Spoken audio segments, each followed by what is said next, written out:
5 o'clock in the morning, we got to the emergency room and they checked his vitals and realized that the situation was worse than we thought. He needed to be airlifted. That's when the longest night of our life began. His hands were, I'd never seen anything like that. No life. It was time for them to take his limbs. Decisions had to be made.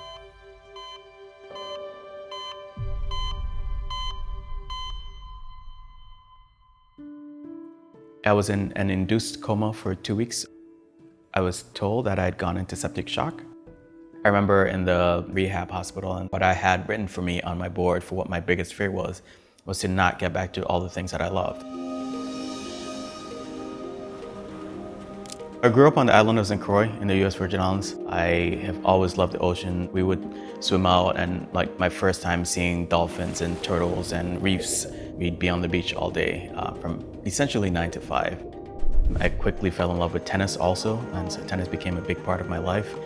The geometry used in the court, I loved the mental toughness that's needed.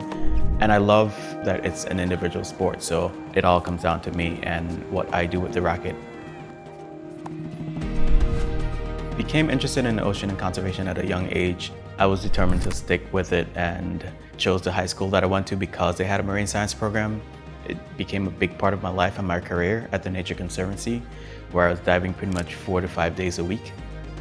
There's a long list of Caribbean countries that I've been to dive, yes, but to also share best practices when it came to coral reef restoration. Kemit was a very strong and healthy individual. And as he went through the challenges of the prosthetics, it was important to just go straight in and say, hey, we're gonna do all that we can in our power to make sure you get your tools. Prosthetic tools is what allow me to get out of a wheelchair and walk, run, dance, dive again.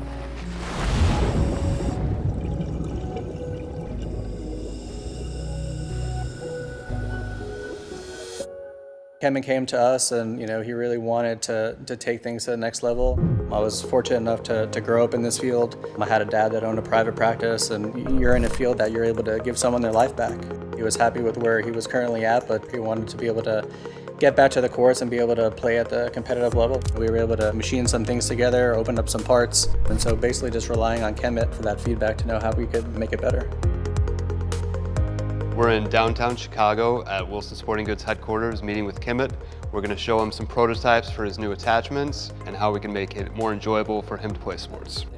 The first thing that you gave us was this pyramid, and again, it's one of the failures from the rackets because you have a little bit too much power. This was a project started a couple years ago, and he came up to us and said, look, I love Wilson and I've been playing with it for my whole life, and right now my issue is I'm playing, but then I'm having problems with my racket breaking. As someone that played hockey, like how they've went from 2-piece hockey sticks to where you had like the stick, the blade that would insert into the shaft. Yeah. And now they're 1-piece sticks. Yeah.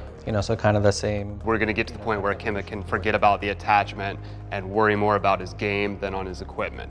Hopefully we can help more people to just enjoy this game that we love. Excited to hit with it and see how it goes, because I think that's the fun part, right?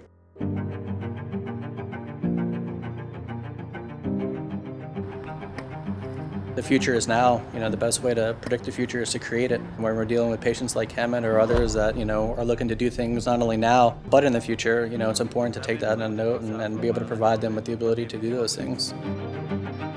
This community champion behind Kemit. Please join me in welcoming Kemit Lewis.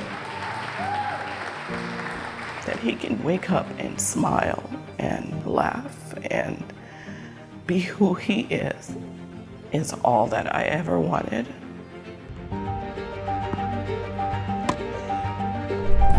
I love the idea of being challenged or pushed and doing something that's a little bit outside of the box that hasn't been done before.